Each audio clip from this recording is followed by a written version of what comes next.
No machine could move the stone. Excavators failed. Chains snapped. Explosives did nothing. A billionaire laughed and said, "No one can move that rock." Then a poor worker in a simple white shirt stepped forward, and everything buried beneath the concrete began to surface. Before we continue, pause for just a moment. Tell us in the comments where you're watching from and what time it is right now. And if you believe God still speaks through modern stories of justice and redemption, subscribe to Heaven Walks With Us. We share stories like this every week. Now, let's go back to the morning when a stone refused to move. At exactly 7:03 a.m., the Texas sun was already unforgiving. It rose over the flatland outside Fort Worth like a white blade, slicing through morning haze and turning steel beams into mirrors. Dust hung in the air, suspended, unmoving, because nothing else was moving either. 200 construction workers stood inside the security perimeter of what was supposed to become the largest industrial logistics complex in North Texas. Hard hats streaked with sweat, safety vests darkened at the chest and back, boots heavy with clay and gravel. But their eyes weren't on the idle cranes, not on the silent excavators, not on the half-dug foundation stretching across acres of torn earth. They were all staring at one thing: a stone. It sat in the exact center of the primary excavation zone, an enormous, irregular mass of granite and quartz, nearly the size of a pickup truck. Sunlight bounced off the embedded crystals like shards of broken glass.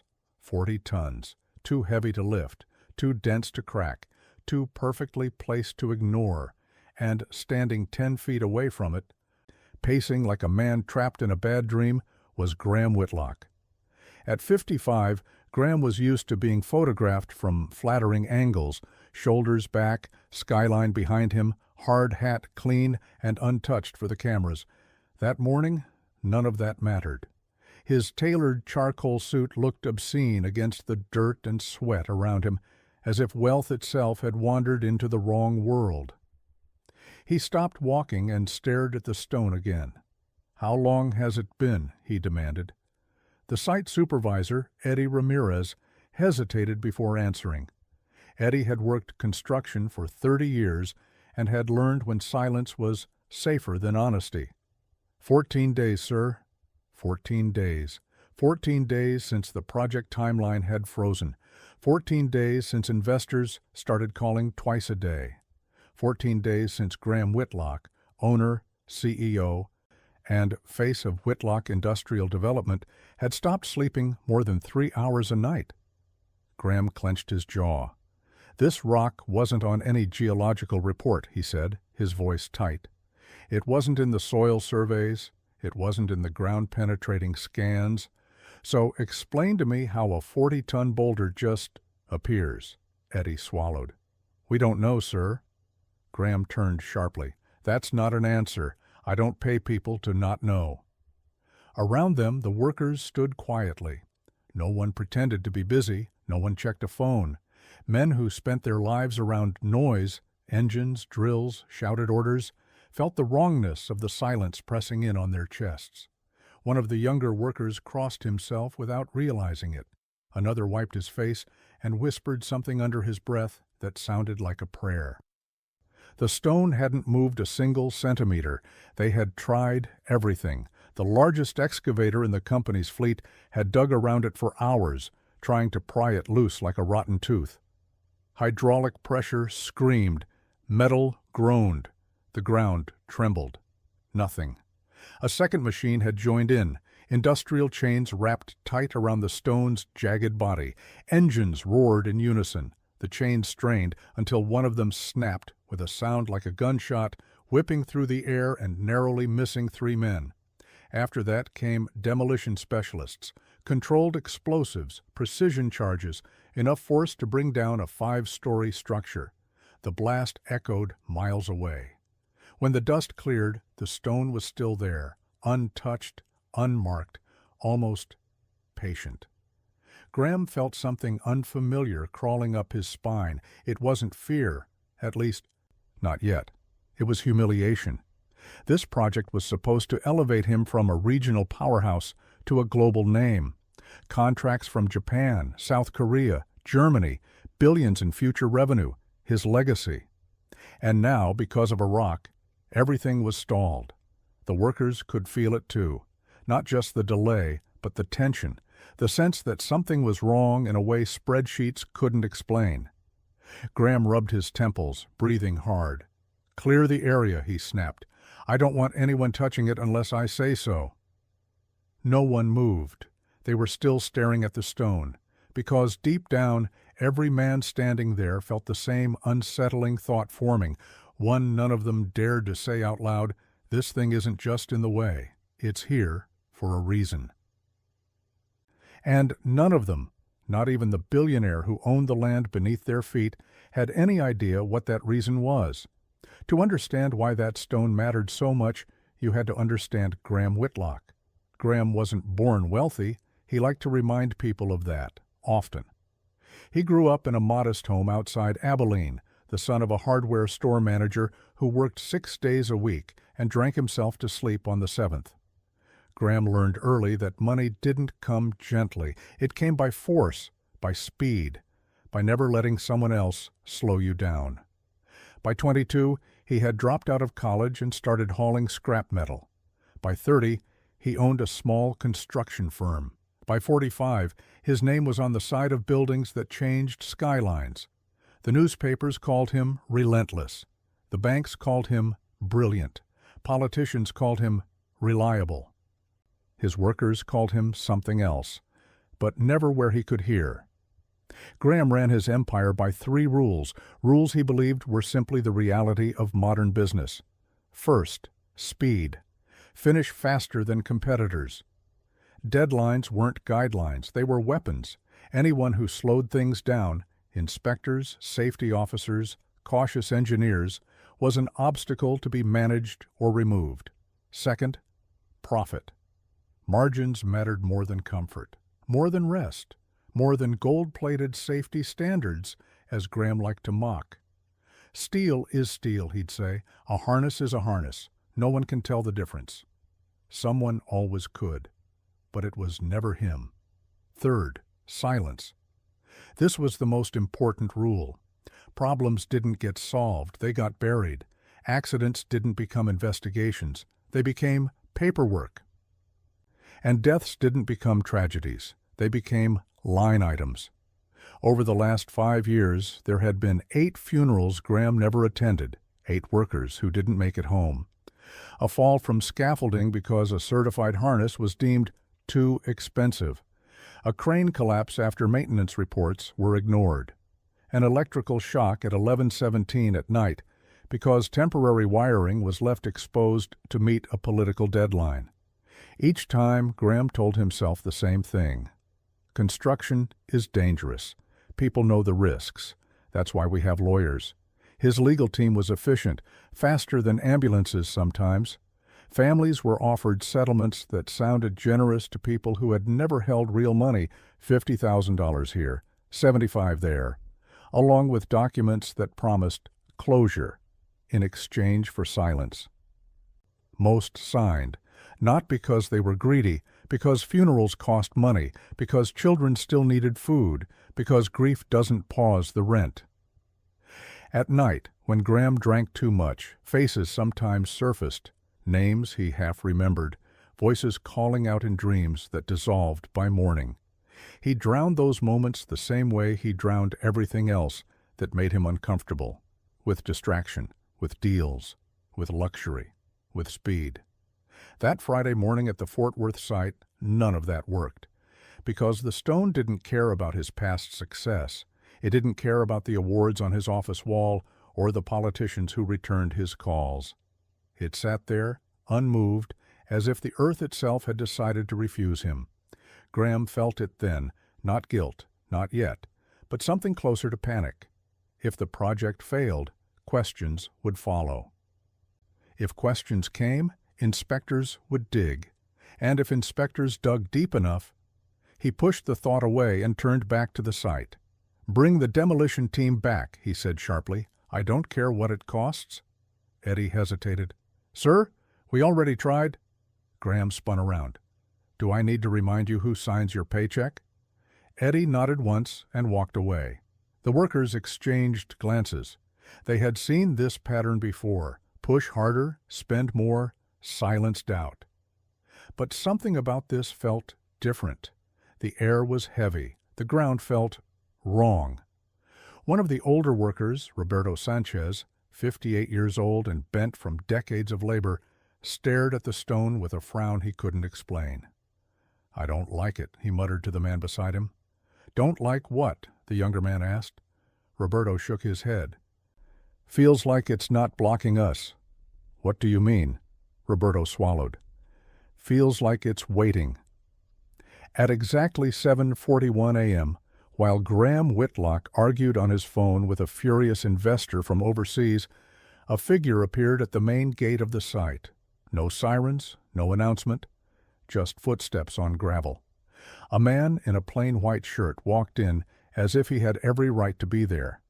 And for the first time that morning, the stone was no longer the most unsettling thing on the site.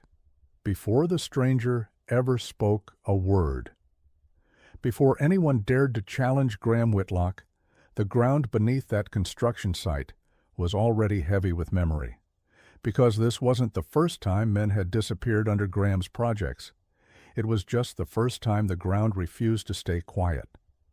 The first name Graham tried not to remember was Daniel Cooper.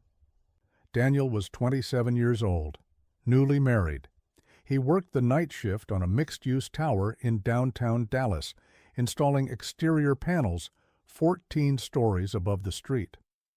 The safety harness he wore had been ordered in bulk from an overseas supplier, cheap, uncertified, good enough. The certified ones cost $87 more per unit. Graham had rejected the upgrade in an email sent at 6:12 a.m. Margins are tight. Use what we have.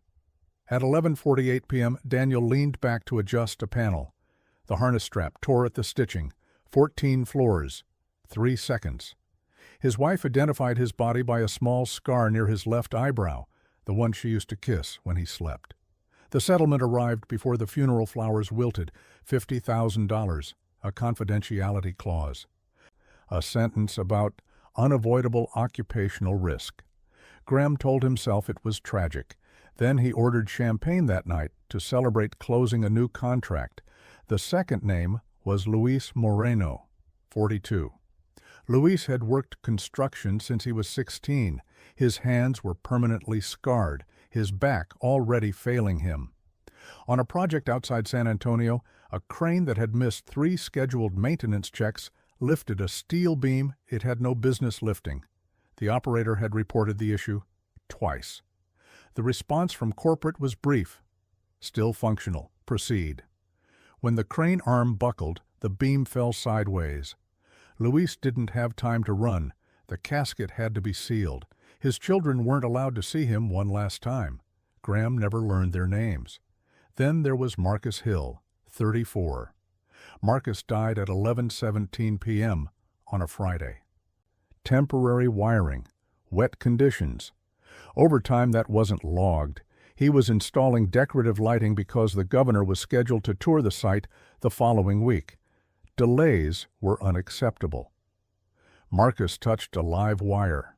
The shock stopped his heart instantly. His wife sold her wedding dress to help pay for the burial. Graham approved the press release calling it an isolated electrical incident.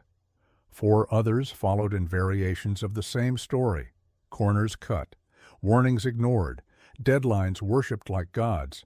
Each death was processed the same way. Lawyers first, money second, silence third. By the time the 8th worker died, Paul Nguyen, crushed beneath collapsed formwork, Graham no longer felt anything when he signed the settlement checks. They were just numbers. But on that Friday morning in Fort Worth, vehicle standing 10 feet from a stone that refused to obey him, something inside Graham shifted. The numbers stopped lining up. Because that stone wasn't just delaying a project, it was threatening the silence. If inspectors dug deeper, they wouldn't just find faulty reports. They'd find patterns. They'd find decisions. They'd find intent. and intent meant consequences. Graham pressed his phone harder against his ear, barking reassurances to investors while sweat trickled down his spine. "We'll handle it," he said. "It's under control." Behind him, the workers stood quietly, but their silence was different now. They weren't just afraid of losing their jobs. They were remembering. Roberto Sanchez stared at the ground near the stone, his jaw tight.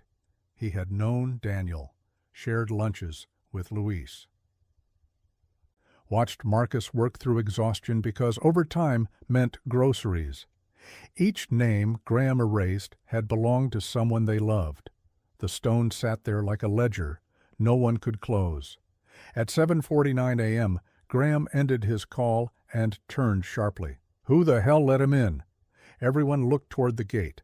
The man in the white shirt stood just inside the perimeter now, dust on his boots, hands relaxed at his sides. He wasn't staring at Graham, he was staring at the stone, and there was something about the way he looked at it. Not like an obstacle, not like a problem to solve, but like a grave that had been visited before.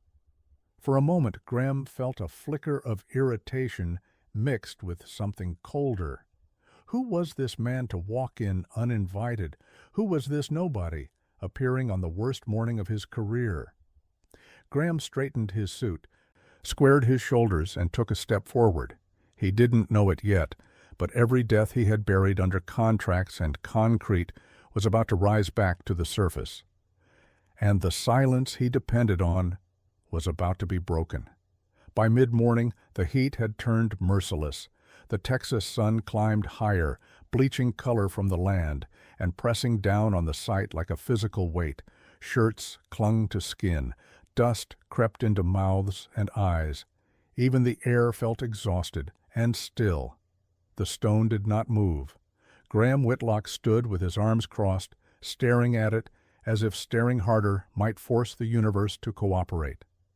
Around him, engineers murmured in low, cautious voices, men trained to calculate load limits and stress tolerances, men who trusted numbers more than instinct.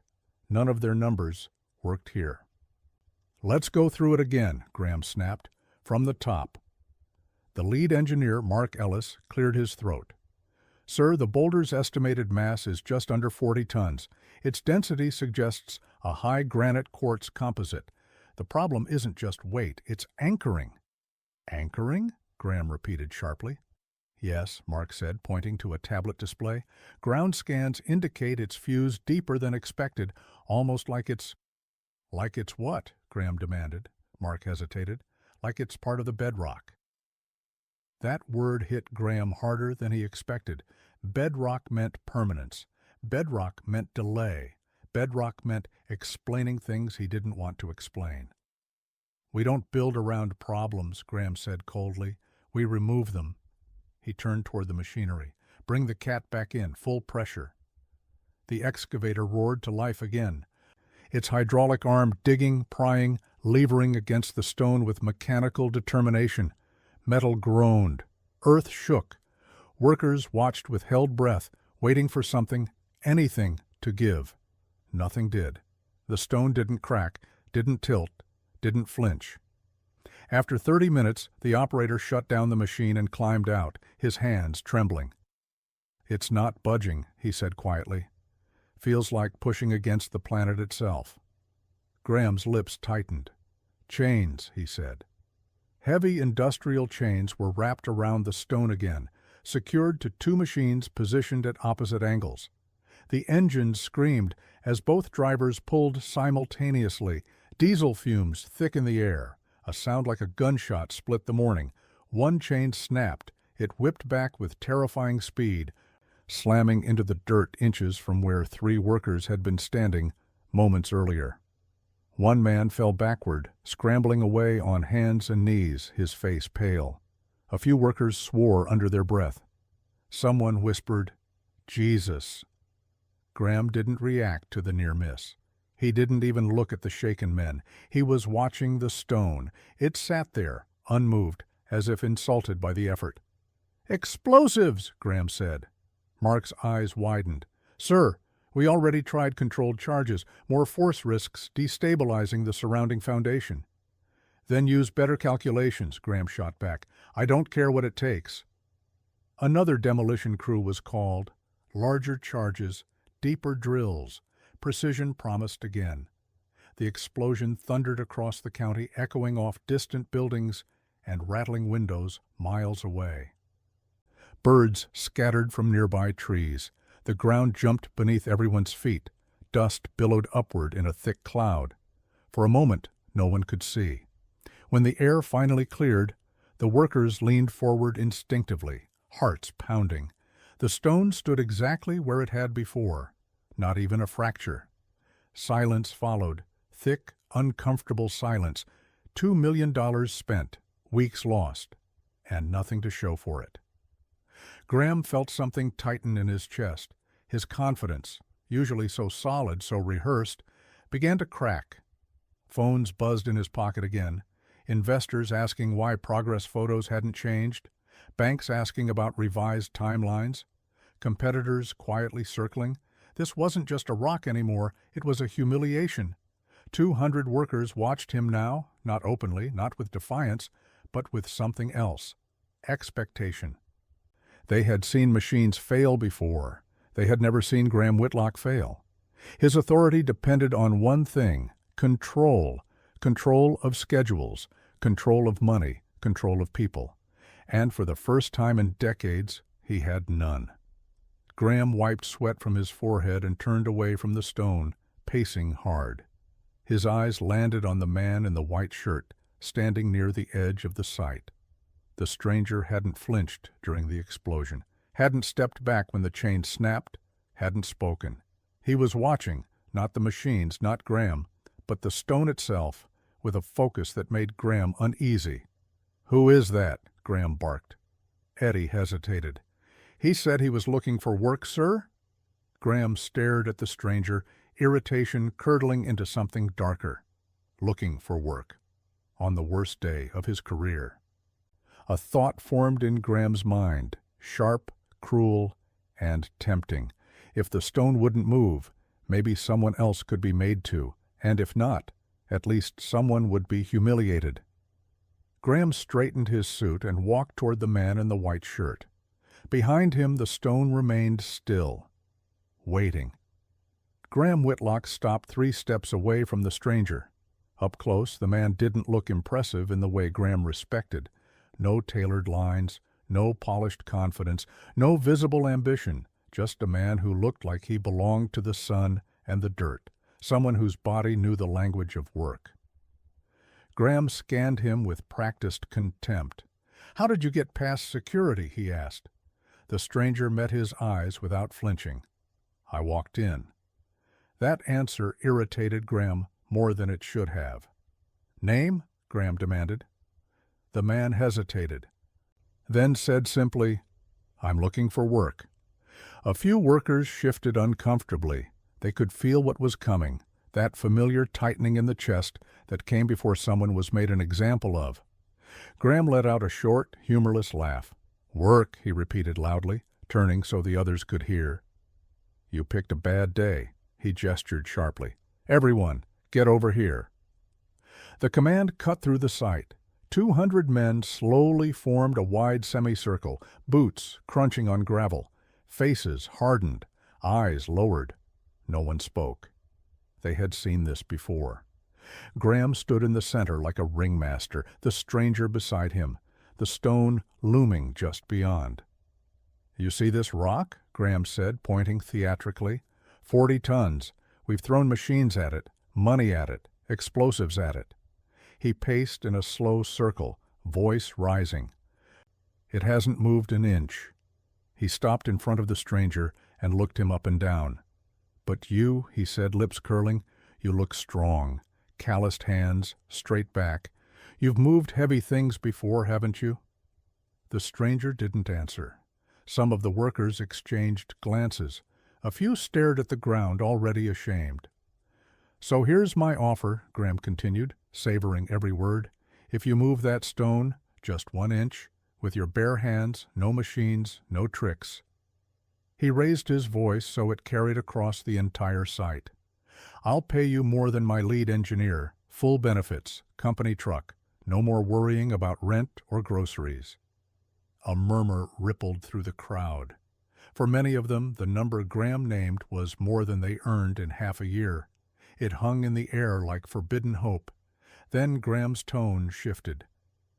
"But when you fail," he said, voice dropping into something colder, "because you will fail, you'll crawl." The murmur died instantly. "You'll crawl on your knees," Graham went on, "from that stone to the front gate, 300 yards, in front of everyone." He looked around, making sure no one missed it. "So you learn not to waste the time of men who actually matter." The silence that followed was heavy, sickening. No one laughed. No one smiled. Some men clenched their fists. Others felt their throats tighten. A few imagined themselves in the stranger's place and looked away. The stranger finally spoke. "I accept." The simplicity of his voice unsettled Graham. "But," the man added calmly, "I have a condition." Graham barked out a laugh. "A condition?" He shook his head. "You don't get to—" "When I succeed," the stranger said, cutting through him without raising his voice, "you will kneel." The word landed like a slap. "You will kneel before these workers," the stranger continued, eyes never leaving Graham's, "and you will apologize for every stolen wage, every insult, every hour of dignity you took from them." A flush crept up Graham's neck. "And if I fail," the stranger added, "I will crawl, as you said, but not in silence. As I crawl, I will tell you why the stone does not move, and you will listen." For a moment, Graham was too stunned to speak. No one talked to him like this. Not employees, not competitors, not politicians. But there were witnesses now, 200 of them, and pride whispered something dangerous in his ear. "He can't do it. It's impossible. Let him humiliate himself." "Deal," Graham spat. "Go ahead. Move it." The stranger turned toward the stone. The workers leaned forward instinctively. Some felt their hearts pounding, not with excitement, but with dread. Something about this didn't feel like entertainment anymore. It felt like standing too close to the edge of something holy or something catastrophic. The stranger stopped just short of the stone. He didn't brace himself, didn't stretch, didn't place his hands against it. He simply stood there and looked at it. And in that moment, before anyone realized it, the wager had already stopped being about strength. It was about truth. And Graham Whitlock, standing in front of his workers with arrogance still hard in his chest, had no idea how exposed he was about to become. The stranger stood in front of the stone. He didn't touch it. No hands pressed against granite, no muscles tensed. No breath drawn in preparation. He just stood there.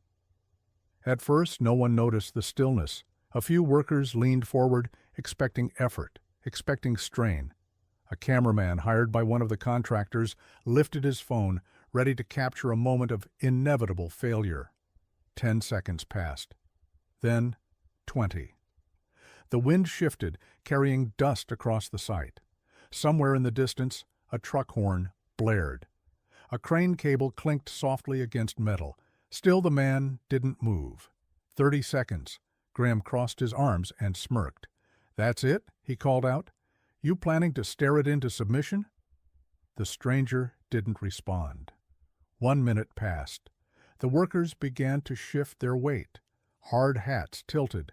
Boots scraped against gravel. Men who could work 12-hour shifts without complaint suddenly felt restless, as if something invisible was pressing against their chests. Roberto Sanchez swallowed hard. "This ain't right," he murmured. Another minute. Sweat rolled down Graham's temple, though he couldn't tell if it was from heat or irritation. He glanced around, sensing the crowd's attention slipping away from the humiliation he'd planned and toward something he couldn't control. "What are you waiting for?" Graham snapped. "A miracle?" A few nervous chuckles rippled through the group, thin and forced. The stranger finally spoke, but not to Graham. "Do you hear it?" he asked softly. The question seemed absurd.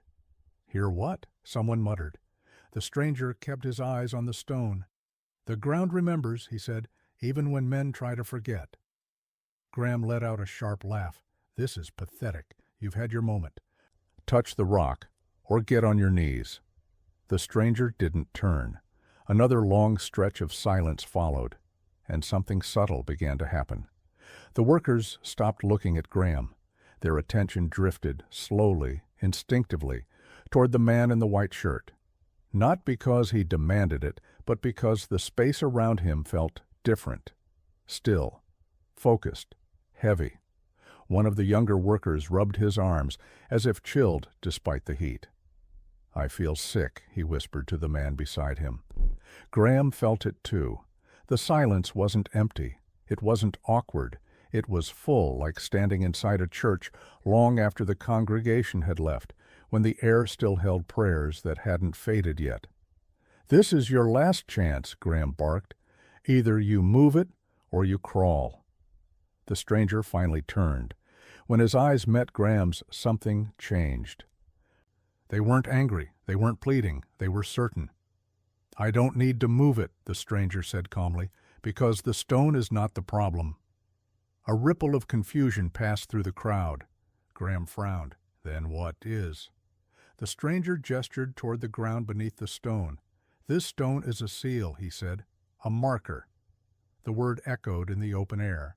"A marker of what?" Graham demanded. The stranger took one slow step closer, not toward the stone, but toward Graham. "Of what you buried," he said. A few men sucked in sharp breaths. Graham scoffed. "You don't know a damn thing about me." The stranger's voice didn't rise, but it carried. "Under this stone," he said, "are men who cried out for 14 days, men you decided were cheaper to lose than to save." The world seemed to tilt. Graham felt his mouth go dry. "That's insane," he snapped. "You're making this up." The stranger shook his head slightly. "No," he said. "You are." He lifted his right hand. At first, the workers didn't understand what they were seeing. Sunlight glinted off skin, calluses, old scars. Then someone gasped, and then another, because in the center of the stranger's palm was a wound that didn't belong to this world. A hole, clean, unmistakable. Like iron had once passed straight through flesh. The crowd recoiled as one. Men stumbled backward. Some crossed themselves. Some fell to their knees without knowing why. Graham's heart slammed against his ribs. "What? What is this?" he whispered. The stranger looked at his hand, then back at Graham. "I heard them," he said quietly. "Every prayer. Every night." The stone remained unmoved. But something else, something far heavier, began to crack. The wind died.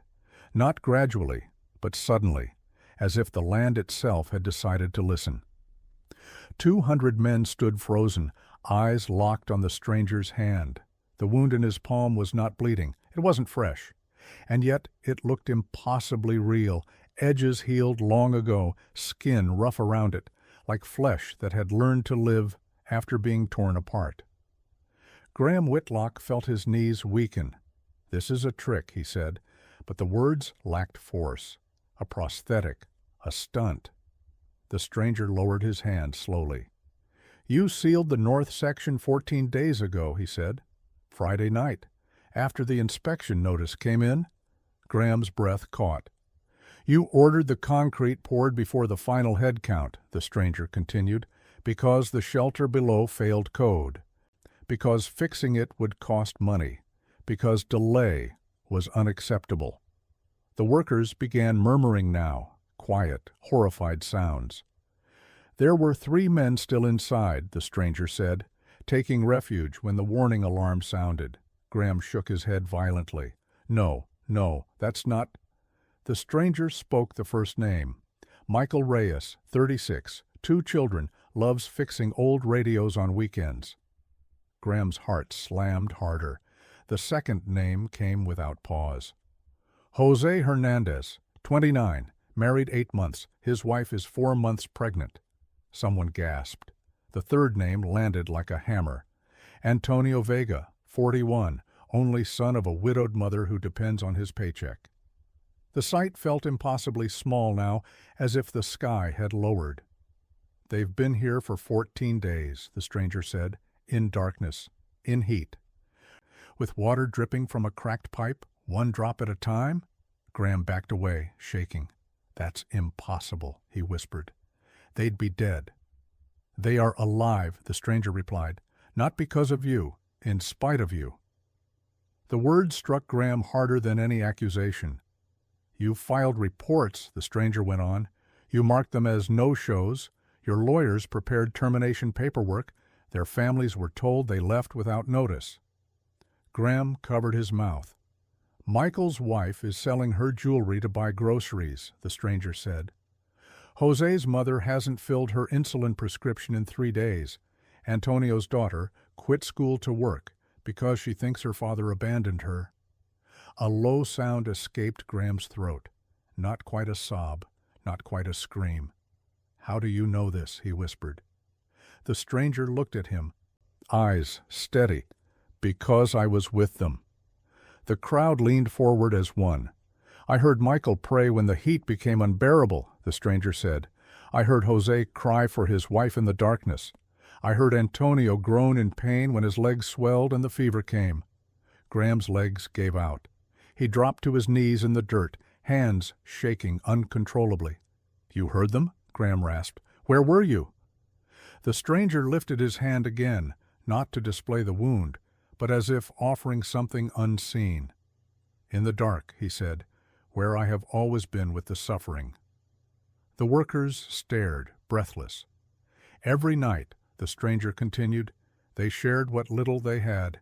3 granola bars Jose carried in his backpack, drops of water caught in their hands, and they prayed, not for revenge. His voice softened. They prayed to live. Graham rocked back and forth, muttering, "No, no." "You heard the alarms," the stranger said, turning the knife of truth. "You knew the shelter was occupied. You chose to pour the concrete anyway." "I didn't mean—" Graham began. "You meant to save money," the stranger said calmly. "You meant to save time. You meant to save yourself." The words stripped Graham bare.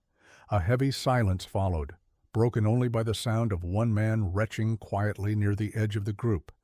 Then the stranger turned, not to Graham, but to the workers. "Dig," he said. The command was not loud. It didn't need to be.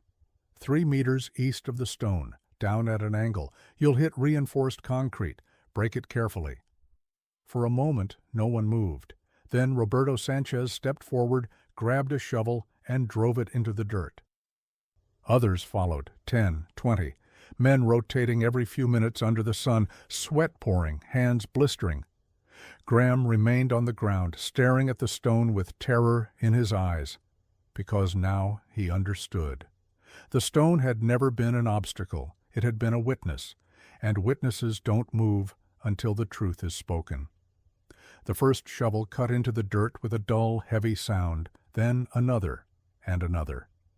At first the digging was awkward, men unsure where to stand, how close to get, whether they were doing the right thing at all. Years of being told don't ask questions had trained them to hesitate. But the stranger's words echoed in their minds. 3 meters east, down at an angle. Roberto Sanchez worked like a man half his age. His arms burned, his back screamed, but he didn't stop. Sweat ran into his eyes, stinging, blurring his vision. He wiped it away with the back of his hand and drove the shovel down again. The sun climbed higher. Dust rose in choking clouds. Shirts were stripped off and tied around waists. Hands blistered and tore. Men rotated in short shifts, 2 minutes, 3, because anything longer left them dizzy and shaking. No one complained. Every scoop of earth carried a single unspoken thought. If they're alive, don't waste a second. Graham Whitlock sat where he had fallen, knees drawn to his chest, staring at the ground like a condemned man watching the floor open beneath him. His suit was streaked with dirt, his tie discarded somewhere he couldn't remember dropping it. He didn't speak. He didn't argue. He barely breathed. The stranger stood a few steps back from the pit, hands relaxed at his sides. Eyes never leaving the spot he had indicated. There was no urgency in his posture, only certainty. 40 minutes passed, then someone's shovel struck something that didn't sound like earth. A sharp, hollow clang. "Hold up!" a worker shouted. The digging stopped instantly. Men leaned in, breathing hard, staring down into the hole. Roberto dropped to his knees, brushing dirt away with bare hands. Gray concrete emerged, smooth, flat, deliberate. A slab, one that wasn't on any blueprint. "There's something here," Roberto said, his voice shaking. The stranger stepped forward. "Clear the edges," he said, carefully. They did, hands scraping, fingernails breaking, soil packed under skin. The slab revealed itself fully, reinforced concrete, poured clean, sealed tight. A door meant to never be opened. The stranger knelt and pressed his ear to the surface. The site fell silent. No engines, no voices. Even the wind seemed to hold its breath. Seconds stretched. Then, tap. Soft. Almost imagined. The stranger didn't move. Another sound followed. Tap. Tap. Clearer this time. Desperate. A gasp tore through the crowd. "Oh my God," someone whispered. The stranger lifted his head. "They're alive," he said. The men erupted, not in cheers but in broken cries. Grown workers fell to their knees. Some covered their faces. Others clutched each other like they might collapse if they let go. "Break it open," someone shouted. The stranger raised his hand. "Slowly," he said. "The air inside is thin. If you rush it, you'll kill them." His voice carried calm authority, cutting through panic. "Drill a small hole first. Let oxygen in." A worker ran for the drill. The bit screamed as it cut through concrete, sending vibrations down into the earth.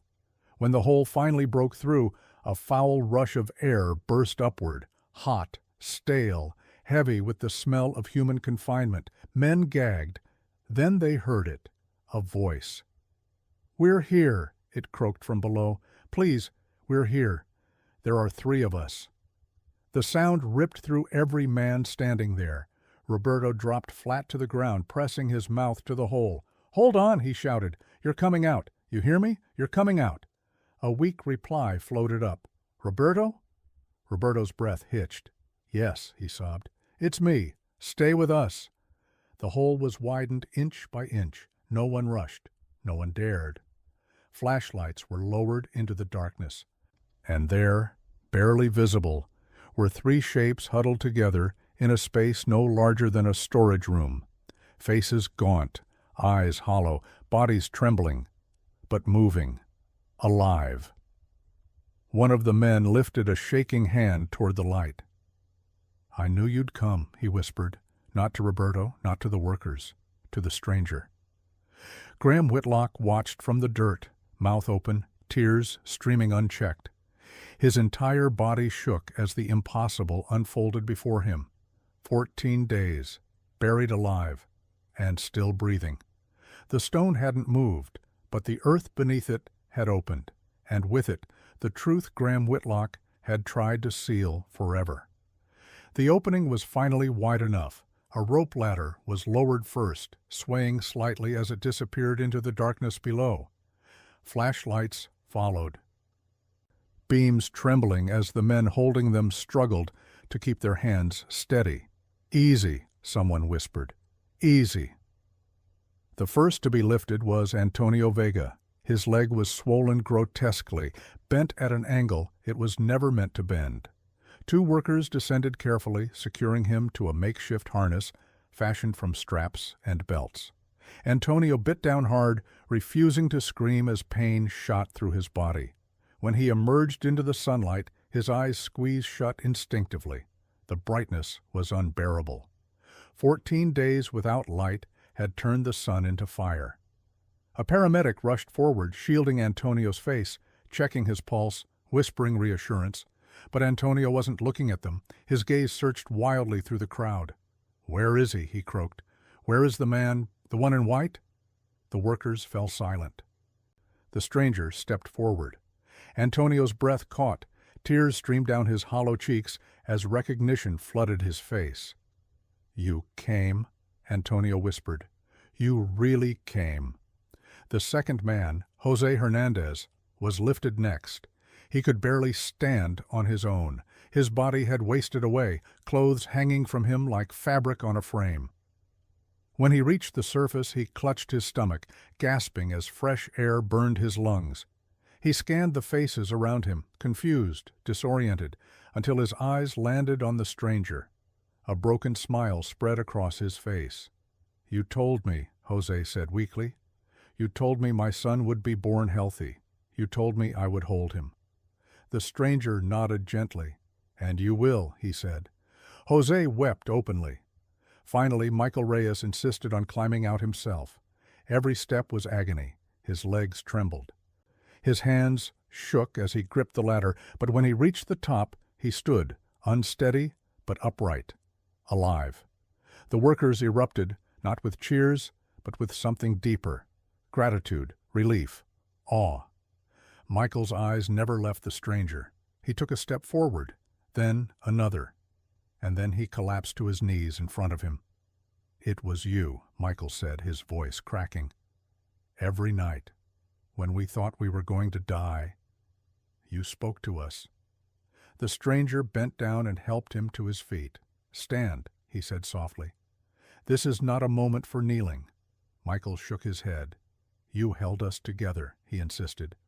"When Jose cried for his wife, when Antonio screamed in pain, when I stopped praying because I thought God had forgotten us, you stayed." The stranger placed a steadying hand on Michael's shoulder. "The faith you held on to kept you alive," he said. "I only walked with you." Michael looked at him, really looked, at the calloused hands, at the scars, at the eyes that seemed deeper than the sky above them. And then Michael turned. He looked past the stranger, toward Graham Whitlock. Graham sat on the ground where he had collapsed earlier, arms wrapped around himself, his face gray and hollow. The suit that once symbolized power now looked like a costume abandoned by someone who no longer fit inside it. Michael walked toward him slowly. Every step felt like walking through water. "You," Michael said quietly. Graham flinched. "You decided my life was cheaper than concrete," Michael went on. "You decided my children didn't need a father as much as you needed a clean inspection." Graham opened his mouth, but no words came. "I spent 14 days wondering what my kids would remember about me," Michael said. "Whether they'd think I left them, whether they'd hate me." His voice hardened. "You did that." Graham's shoulders began to shake. "I'm sorry," he whispered. "I'm so—" Michael raised a hand. "No," he said. "Not yet." The crowd leaned in. "You don't get forgiveness before truth," Michael continued, "and you don't get mercy before justice." He turned back toward the stranger. "You told me something down there," Michael said. "You said if you could forgive me for my failures, you could forgive him, if he was willing to face what he'd done." The stranger nodded once. Graham looked up, hope and terror battling in his eyes. The stranger finally turned to him fully. "Stand up," he said. Graham couldn't. His legs refused. "I said—" "Stand," the stranger repeated, firm now. Somehow, Graham obeyed. He rose on shaking legs, exposed before 200 workers, 3 survivors, and a truth he could no longer escape. "You challenged me to move a stone," the stranger said, "but you failed to move something far heavier." He placed a hand over Graham's chest. "Your heart." The stone behind them remained unmoved, but the man who once commanded everything had already fallen. The site had gone completely still, not the kind of silence that comes from obedience, but the kind that comes when truth arrives and no one knows where to stand anymore. The 3 rescued men were being tended to by paramedics now, blankets around their shoulders, IV lines secured, but no one left. No one turned away. 200 workers remained in place, eyes fixed on the stranger and the man who had once ruled over them. Graham Whitlock stood trembling. The stranger faced him fully now. "You buried 3 men under concrete," he said, voice calm, precise. "But before them, there were others." Graham's throat tightened. 8, the stranger continued. 8 workers who died because profit mattered more than protection. Graham shook his head weakly. "I didn't kill them," he whispered. "Accidents happen." The stranger's eyes did not harden, but they did not soften either. "Accidents are unplanned," he said. "Negligence is chosen." He took a slow step forward. "The first was Daniel Cooper," he said. 27, fell 14 stories because you rejected certified safety harnesses that cost $87 more per unit." Graham's breath hitched. "You saved less than $5,000 that day," the stranger continued, "and that night you celebrated a new contract worth millions." The workers murmured. Some wiped their eyes. Others clenched their jaws. "The second was Luis Moreno," the stranger said, "crushed by a beam when a crane failed. 3 maintenance warnings ignored. Your reply was 2 words. Still functional." Graham's knees buckled again, but he remained standing. "The third," the stranger went on, "was Marcus Hill, electrocuted at 11:17 p.m. because you advanced an inauguration date to impress a governor." The stranger's voice lowered. "His wife sold her wedding dress to bury him." Graham sobbed openly now, hands covering his face. But the stranger did not stop. "There were 5 more," he said. "Different sites, same pattern, deadlines worshipped. Safety dismissed, lawyers deployed." He named them slowly, deliberately, each name spoken as if it mattered more than money ever could. When the last name was spoken, the air felt thick enough to choke on. "You buried them under paperwork," the stranger said, "under settlements, under silence." He looked out at the workers. "How many of you worked overtime without pay?" he asked. Hands rose, hesitantly at first, then more, then most. "How many of you saw safety violations and said nothing because you were afraid to lose your job?" More hands. Graham stared at them in horror. "You see," the stranger said, turning back to him, "this is not just about you. It is about a system that feeds on fear and calls it efficiency." Graham dropped to his knees. "I'll pay," he sobbed. "I'll give money. I'll build foundations. I'll do anything." The stranger looked down at him. "Money is easy," he said. "It is the cheapest thing you have." Graham looked up, confused. "What costs something," the stranger continued, "is truth, reputation, comfort, power." He knelt so they were eye level. "You want forgiveness," the stranger said, "but forgiveness does not erase consequences." Graham nodded frantically. "I understand." "No," the stranger said gently. "You don't. Not yet." He stood and addressed the crowd. "These men lived," he said, gesturing toward the rescued workers, "because they cried out without ceasing." He turned back to Graham. "But the dead cannot cry anymore. Justice must speak for them." Graham's voice cracked. "Then tell me," he whispered, "what do I do?" The stranger's answer came without hesitation. "You will lose what you built," he said, "because it was built on blood." Gasps rippled through the workers. "You will dissolve your company," the stranger continued. "You will not sell it. You will not rename it. You will end it." Graham's eyes widened in terror. "You will compensate every worker, office and field, for unpaid wages and stolen hours," the stranger said. "Every family of the dead will be restored beyond what the law requires." Graham nodded, tears falling freely. "And then," the stranger said, voice firm now, "you will confess." Silence. "Publicly," he added, "with names, with documents, with evidence." Graham whispered, "That will destroy me." The stranger met his gaze. "It already has," he said. "You are just finally seeing it." Graham bowed his head, shaking. "And after that," the stranger concluded, "you will work with your hands at the lowest wage. Without privilege, without protection." Graham looked up, stunned. "For how long?" he asked. "Long enough," the stranger replied, "for your heart of stone to learn what flesh feels like. The stone behind them did not move, but Graham Whitlock understood now. The true judgment had already begun. 6 weeks later, the conference room of the Four Seasons Hotel in downtown Dallas was packed beyond capacity. Cameras lined the walls, reporters filled every seat, notebooks open, microphones angled forward. The banner behind the podium read, "Whitlock Industrial Development," but no one stood beneath it. Instead, Graham Whitlock sat in a simple chair at the front of the room. No desk, no notes, no lawyers at his side. He wore a plain white shirt and faded jeans. No watch, no cufflinks. Nothing that marked him as the man worth hundreds of millions of dollars only weeks earlier. When he spoke, his voice shook, but it did not break. "My name is Graham Whitlock," he said, "and I am responsible for the deaths of 8 men. The room went still. He named them, slowly, one by one. He described decisions he had made, emails he had sent, corners he had cut, warnings he had ignored. He did not defend himself. He did not blame the system. He did not ask for mercy. When he finished, he stood, bowed his head once, and walked out as cameras flashed like lightning. That night, the headlines came fast. Construction tycoon confesses. Blood money, empire collapses.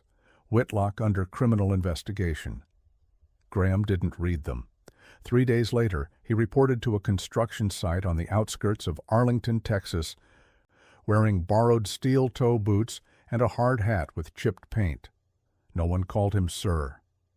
The foreman glanced at his paperwork and said, "You're on mixing duty.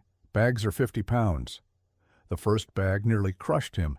He lifted it wrong. His back screamed. His arms shook violently as he staggered toward the mixer, teeth clenched in pain and embarrassment. A younger worker laughed, not cruelly, but out of reflex. "Use your legs," the man said. "First day's always hell." By noon, Graham's palms were blistered. By 3, they had split open, blood mixed with gray cement dust, forming a paste that burned like fire. At 5 o'clock, when the shift ended, Graham sat on the dirt with his back against a stack of lumber, staring at his hands. They were useless. Hands that once signed contracts worth millions couldn't carry 10 bags without trembling. That night, he slept 12 hours and still woke up exhausted. The days that followed were worse. Heat that baked through his clothes, sweat that soaked everything, a constant ache that never fully faded. He learned quickly that pain didn't wait for you to be ready. He learned that breaks were short and water was precious. That lunch often meant sitting on the ground, eating whatever you brought, hoping it was enough. One afternoon, dizzy from dehydration, Graham nearly collapsed. A man named Juan, 24, handed him half a bottle of water. "You'll get used to it," Juan said. "Don't try to be a hero." Graham drank slowly, ashamed. This was the man he used to see as a line on a payroll spreadsheet. This was the life he had reduced to acceptable risk. Weeks turned into months. Graham moved from site to site, Dallas, Plano, Fort Worth. He learned framing, learned rebar, learned what it felt like to come home too tired to think. His hands hardened, calluses formed, his back grew stronger and more damaged. Sometimes at night he dreamed of the stone, of the silence, of the eyes that saw everything. 2 years passed. The court case came and went. Assets were liquidated. The foundation was funded. Families were compensated. The company name disappeared from buildings like it had never existed. On his last day as a laborer, Graham worked alongside Roberto Sanchez, the same man who had first picked up a shovel at the stone. They sat on the dirt during lunch. "How's the foundation?" Roberto asked. "It's saving lives," Graham said. "Not enough, but some." Roberto nodded. "Some is better than silence." That evening, Graham drove alone, no luxury car, just an old pickup, to the place where everything had begun. The stone was still there, now surrounded by a small memorial garden, trees, benches, a plaque with 11 names, 8 dead, 3 living. As the sun dipped low, Graham sat on one of the benches, staring at the rock. He felt lighter, not because he was forgiven, but because he had finally stopped running. The site outside Fort Worth looked different now. Where there had once been torn earth and angry machines, there was a small garden, quiet, deliberate, cared for by hands that understood loss. Young trees cast thin shadows across benches made of reclaimed wood. Wildflowers grew where caution tape had once fluttered in the wind. And at the center of it all, the stone remained, 40 tons of granite and quartz, unmoved by machines, unbroken by explosives, unimpressed by money. Graham Whitlock sat on one of the benches, his hands resting loosely on his knees.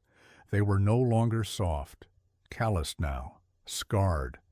Hands that had learned weight, heat, fatigue, hands that had learned humility. He read the names on the bronze plaque again, not because he had forgotten them, but because he never wanted to. 8 men who never went home, 3 who almost didn't. For a long time Graham said nothing. Then he felt it, not footsteps, not sound, presence. He looked up. The man in the plain white shirt stood a few steps away, just beyond the edge of the garden, as if he had always been there, and Graham was only now permitted to notice. "You came," Graham whispered. The stranger smiled, not a triumphant smile, not a judging one, but the kind that carried both sorrow and peace. "I promised I would," he said. Graham stood instinctively, then stopped himself. "I didn't come for what you deserve," the stranger said gently. "I came because the stone moved." Graham frowned and looked back at it. "It's still there." The stranger stepped closer and placed a hand, not on the stone, but over Graham's chest. "It moved here first," he said. Graham's throat tightened. "For 2 years," the stranger continued, "you carried what you had buried. You named it. You faced it. You paid its cost, not because it erased the past, but because it honored the truth." Graham nodded slowly. "I lost everything," he said. "My name, my power, my comfort." The stranger met his eyes. "And what did you gain?" Graham thought of Juan sharing water, of Roberto handing him a shovel without judgment, of evenings too tired to pretend. "I learned what a man is worth," he said quietly. The stranger smiled. "That lesson is heavier than any stone." They walked together toward the rock. Moonlight washed over its surface, revealing the same crystals that had once mocked machines and money alike.